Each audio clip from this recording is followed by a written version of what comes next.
Therapy don't give advice. I don't tell people what to do. I've never told anybody what to do. That's not what therapy is. I'm not gonna be like, well, you should do this, this, this. I'm gonna ask you, well, what do you want? Yeah. What do you want?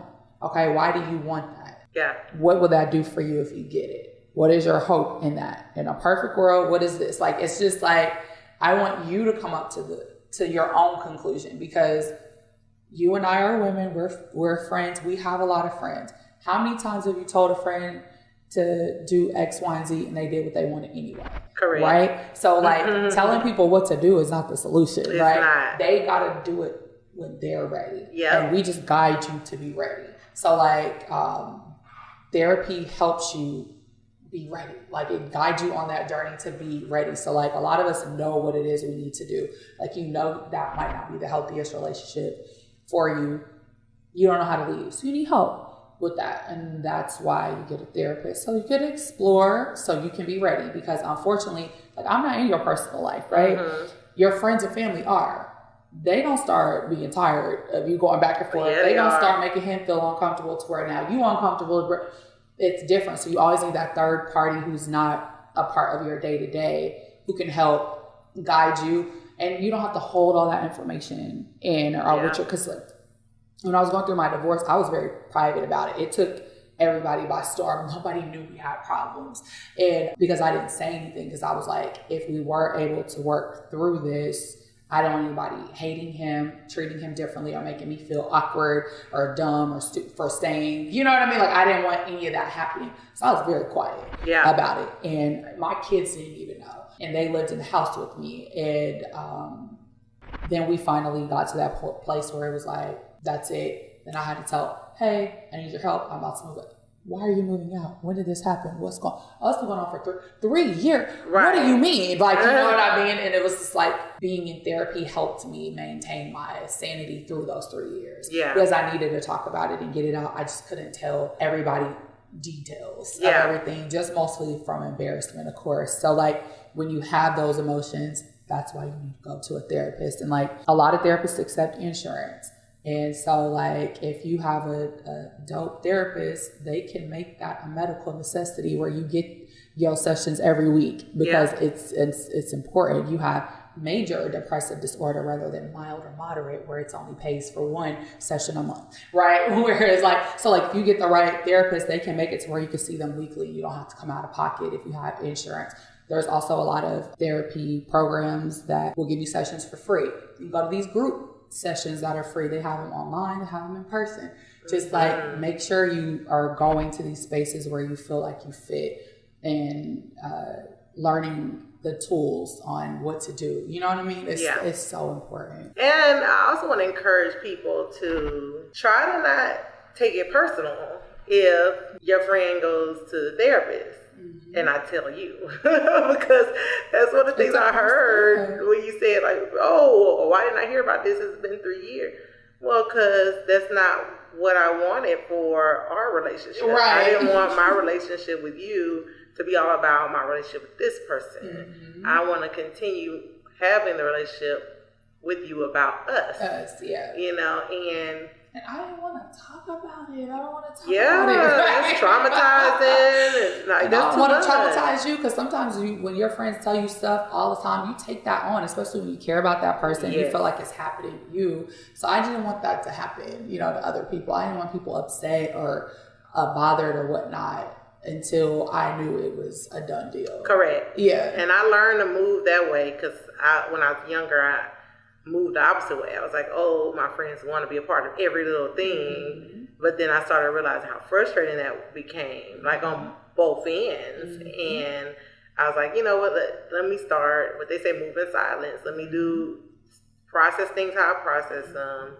Like you said, if you need a third opinion, third party, make sure it's somebody not in it, you know, and if it can be a therapist, somebody licensed and trained, then do so. And if, like you said before, if you don't like that therapist, get another one. There's so many dope ones that know how to listen, ask you the right questions, help you process accordingly, point you to tools that help you thrive when you're not around them, you know.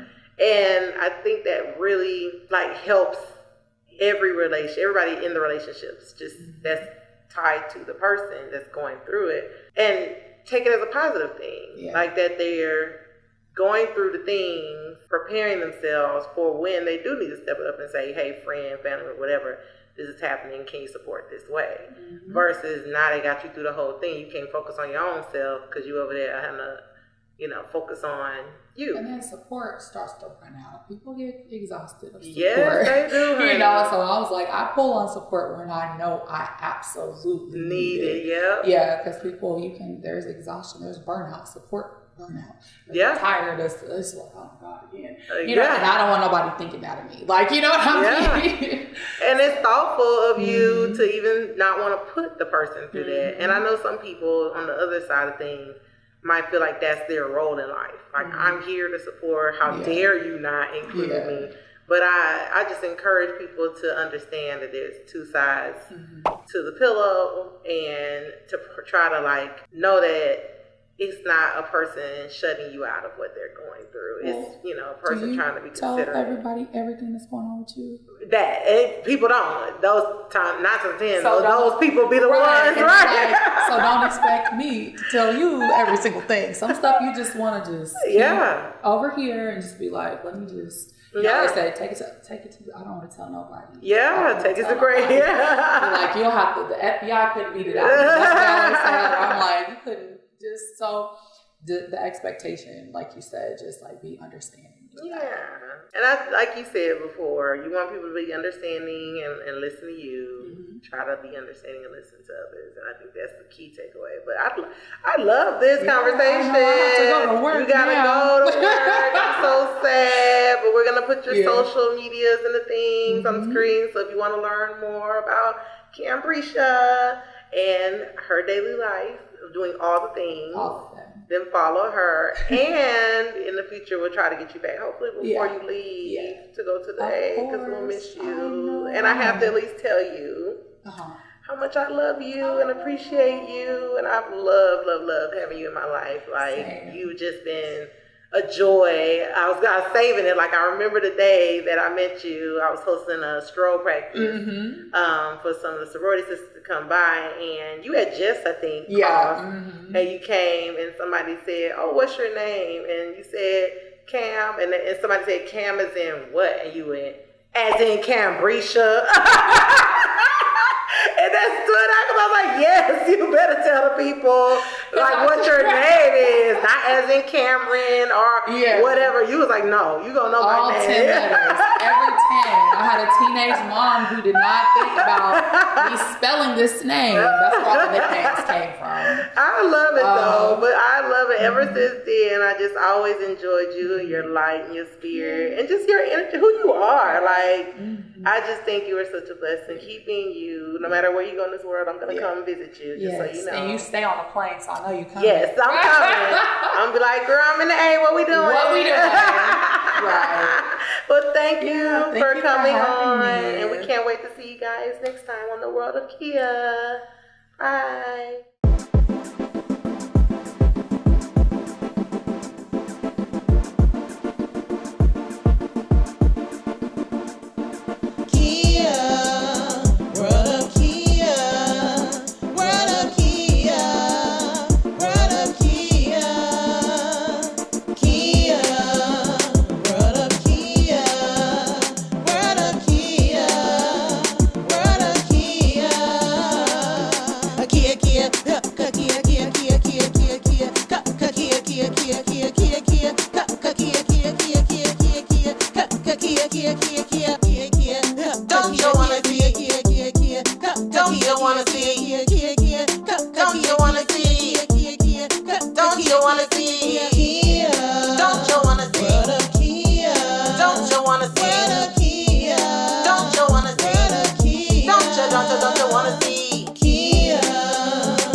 Welcome to the world of Kia.